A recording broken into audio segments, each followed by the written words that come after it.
Rolling.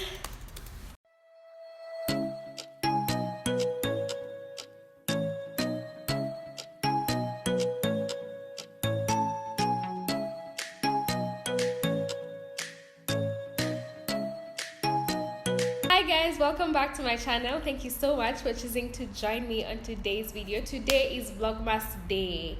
I don't know what day it is, but I know this is a Vlogmas video. If you have not already, please do me the honor, subscribe to my channel if you haven't already.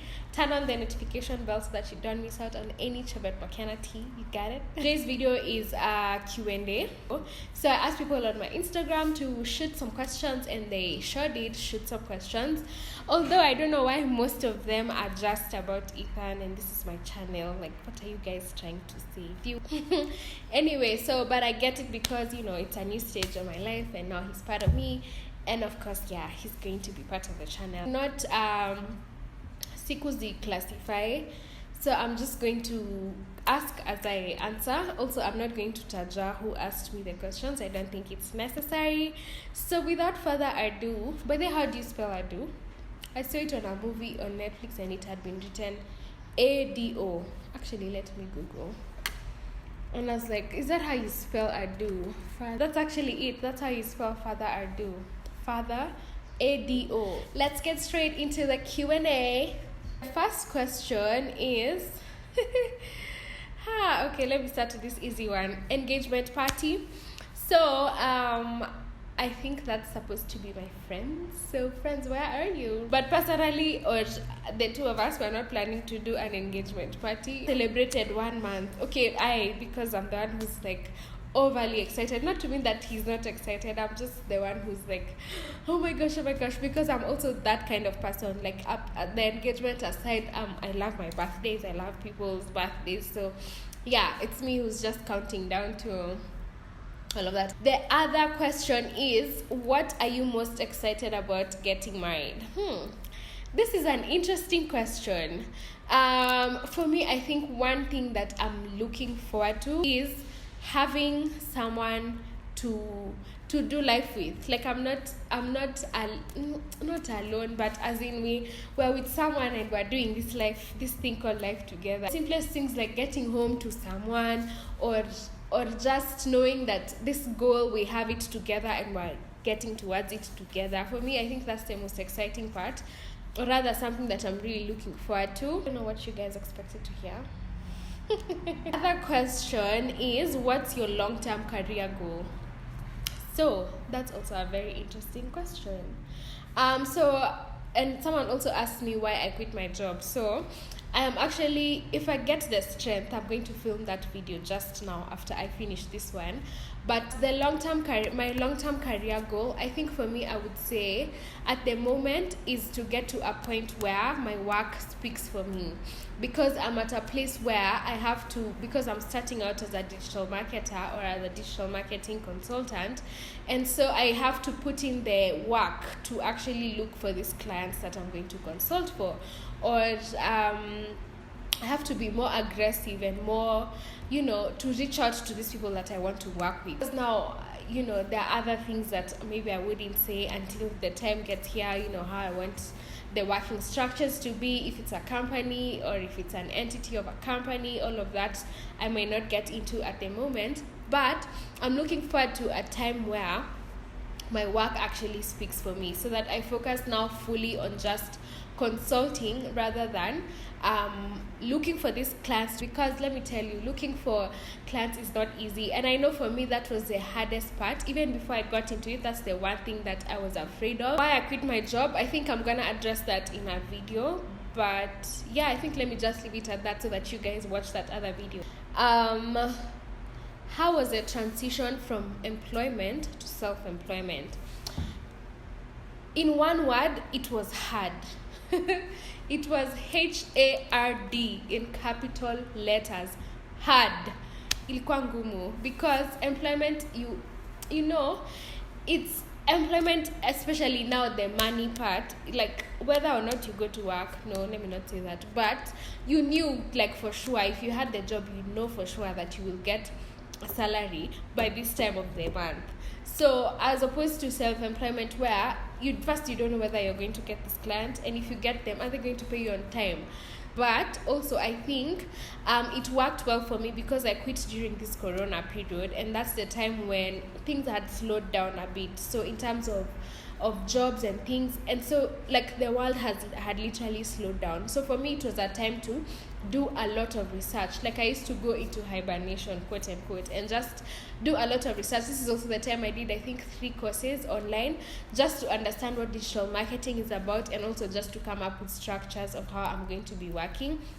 So for me, it was in that sense of knowing how I'm going to work now as a freelance as opposed to being in employment.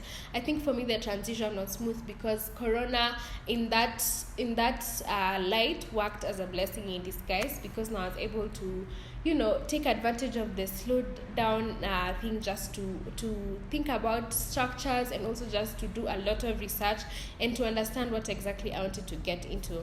So by the time the world was coming back up, at least I had an idea, and I had like clients who I knew I wanted to work with.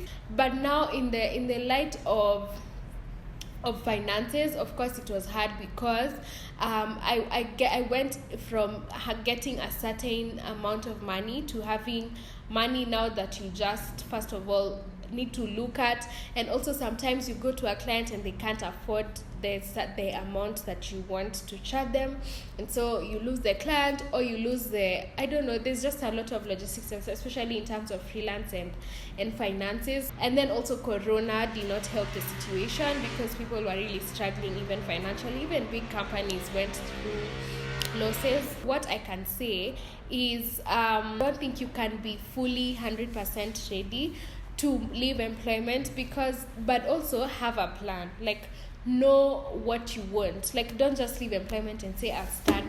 Like, know where you're going to start from, what you're going to get into, so that by the time you're leaving, then you have something to continue with, so that you don't just leave and leave. That was actually a good one. Don't just leave and leave. The other question is some achievements and challenges you've gone through in self-employment.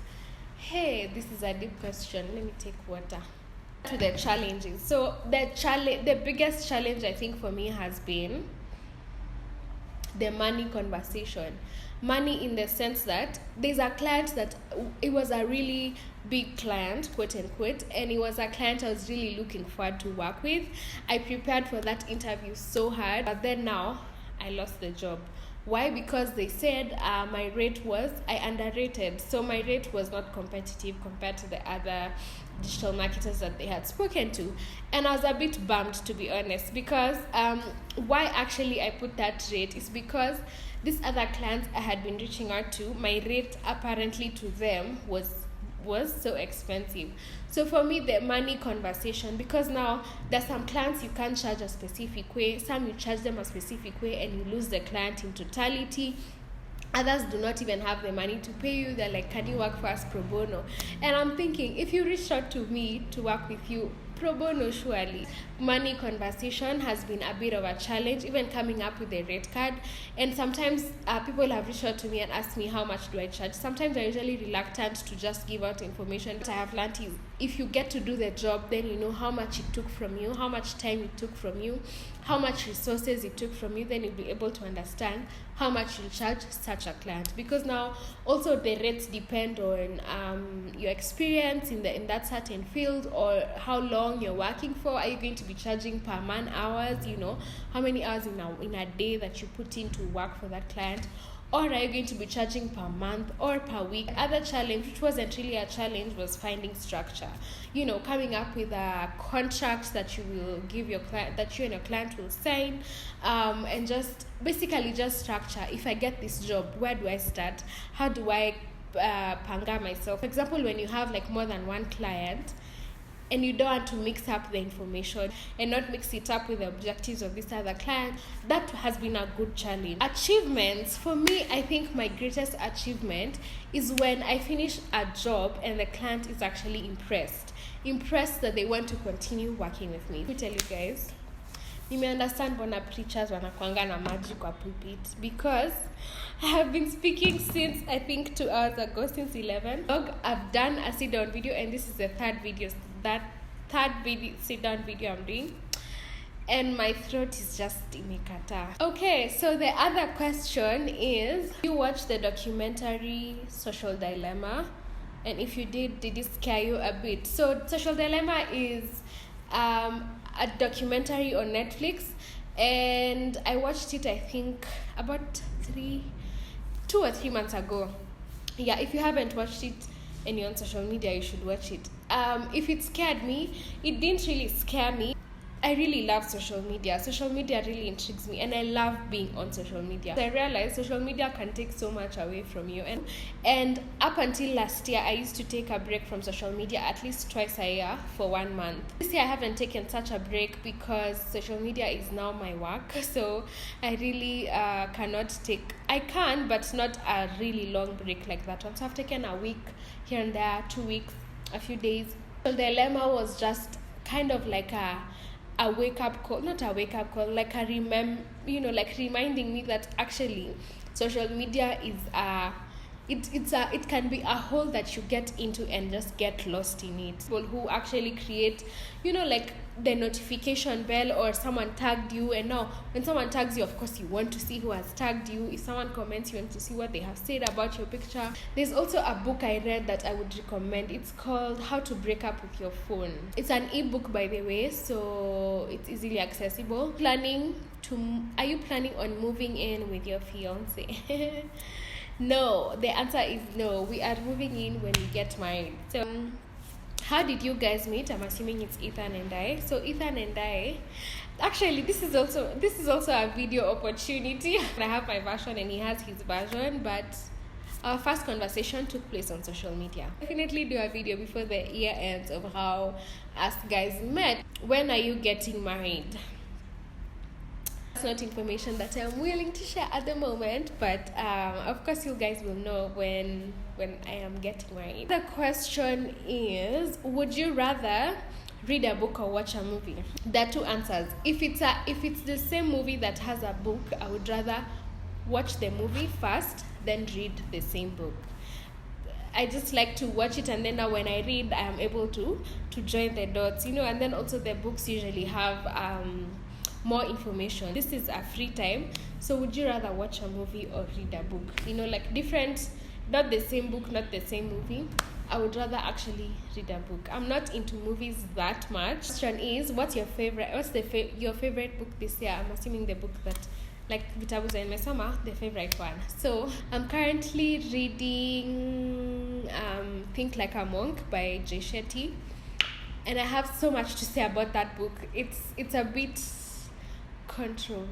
not controversial, but there's just a bit of Nini. Christian, that's a book that you would have so much to say.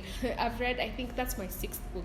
But my favorite book this year has to be Heart and Hustle by Patricia Bright. Like a handbook that I needed, How is your content creation process like? Let me talk about how my content creation process for IG looks like. Mostly my content is pictures. Sometimes I do IGTV videos once in a while. Privileged to have my fiance who's a photographer and the studio. I get now it's a bit more accessible in the sense that if I get an idea, I just tell him and then he helps me. He actually really challenges me. He's like, yeah, that's what you want, but what story are you trying to tell? I'm like, story? I just want pictures. Usually I come up with a mood, rather a feel for my pictures. Then I just save them on Pinterest.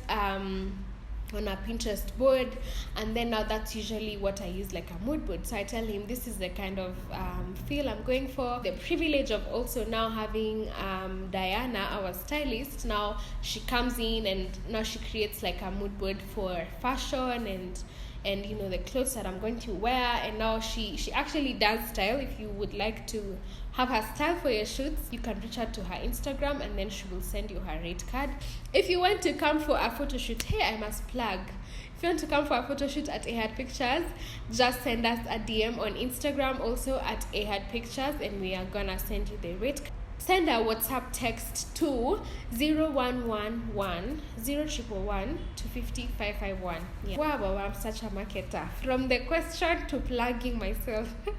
Anyway, so yeah, then when I showed Diana, she now sources for the outfits that we're going to use. Instagram has really good insights, especially if you make your page a business page.